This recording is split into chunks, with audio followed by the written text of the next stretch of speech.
Bonjour, c'est Nicolas du blog Potager Durable. Alors aujourd'hui, je vais répondre à une question qu'on me pose souvent. Pourquoi certaines courgettes se forment puis pourrissent sur le pied? Et surtout, qu'est-ce qu'on peut faire pour l'éviter? En fait, l'explication est très simple.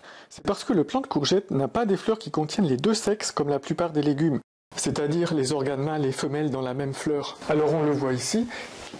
Cette petite chose marron là, c'est un bébé courgette qui n'a pas été fécondé et donc qui pourrit directement sur le pied. Et si on regarde un peu plus loin, on voit une courgette qui elle a bien été fécondée et qui est en train de grossir et que je vais bientôt pouvoir cueillir. Mais alors vous allez me demander, comment est-ce qu'on peut faire la différence entre une fleur mâle et une fleur femelle? Approchons-nous pour voir ça de plus près. Là, on a au-dessus une fleur mâle et juste en dessous une fleur femelle. Et si on regarde au centre des pétales, on voit déjà qu'il y a une différence à ce niveau-là.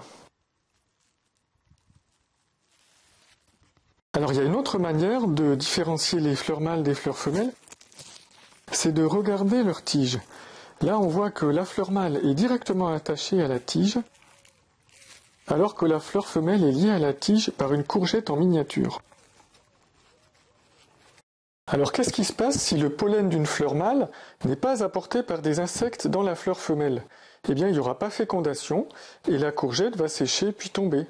Alors normalement c'est aux abeilles de faire ce travail, mais s'il n'y en a pas beaucoup dans votre potager, ou alors s'il pleut parce que les abeilles ne volent pas quand il pleut, eh bien on va pouvoir le faire soi-même. Comment faire? Eh bien c'est très simple. Il suffit d'aller cueillir une fleur mâle. Ah, j'adore ce jaune profond là, c'est vraiment une couleur merveilleuse. Donc vous voyez qu'il y a quelques fourmis, mais elles ne sont pas gênantes pour les courgettes. Voilà, alors je vais éplucher les feuilles de la fleur mâle une par une.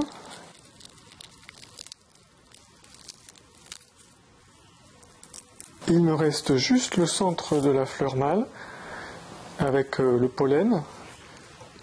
Et je vais aller vers la fleur femelle. Je m'approche et comme si j'avais un pinceau, je vais aller déposer le pollen mâle sur la fleur femelle, au milieu, au centre de la fleur femelle.